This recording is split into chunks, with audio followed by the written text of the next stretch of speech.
Genesis chapter 21. The Lord came to Sarah as he had said, and the Lord did for Sarah what he had promised. Sarah became pregnant and bore a son to Abraham in his old age at the appointed time God had told him. Abraham named his son who was born to him, the one Sarah bore to him, Isaac. When his son Isaac was 8 days old, Abraham circumcised him, as God had commanded him. Abraham was 100 years old when his son Isaac was born to him. Sarah said, God has made me laugh, and everyone who hears will laugh with me. She also said, Who would have told Abraham that Sarah would nurse children? Yet I have borne a son for him in his old age. The child grew and was weaned, and Abraham held a great feast on the day Isaac was weaned. But Sarah saw the son mocking, the one Hagar the Egyptian had borne to Abraham. So she said to Abraham, Drive out this slave with her son, for the son of this slave will not be a co-heir with my son Isaac.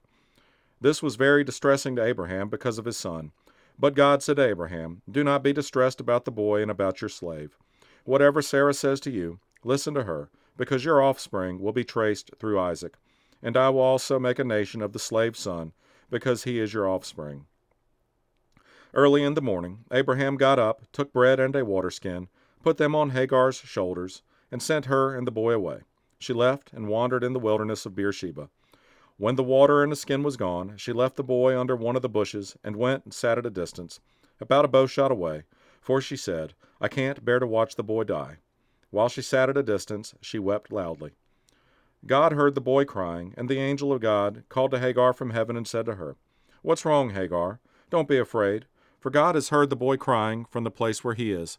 Get up, help the boy up, and grasp his hand, for I will make him a great nation.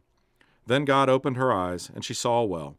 So she went and filled the waterskin and gave the boy a drink. God was with the boy, and he grew. He settled in the wilderness and became an archer. He settled in the wilderness of Paran, and his mother got a wife for him from the land of Egypt. At that time, Abimelech, accompanied by Phicol, the commander of his army, said to Abraham, God is with you in everything you do.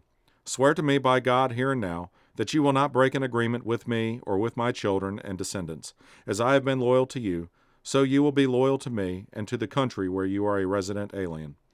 And Abraham said, I swear it. But Abraham complained to Abimelech because of the well that Abimelech's servants had seized. Abimelech replied, I don't know who did this thing. You didn't report anything to me, so I hadn't heard about it until today. Abraham took flocks and herds and gave them to Abimelech, and the two of them made a covenant. Abraham separated 7 ewe lambs from the flock, and Abimelech said to Abraham, Why have you separated these 7 ewe lambs? He replied, You are to accept the 7 ewe lambs from me, so that this act will serve as my witness that I dug this well. Therefore, that place was called Beersheba, because it was there that the two of them swore an oath. After they had made a covenant at Beersheba, Abimelech and Phicol, the commander of his army, left and returned to the land of the Philistines. Abraham planted a tamarisk tree in Beersheba, and there he called on the name of the Lord, the everlasting God. And Abraham lived as an alien in the land of the Philistines for many days.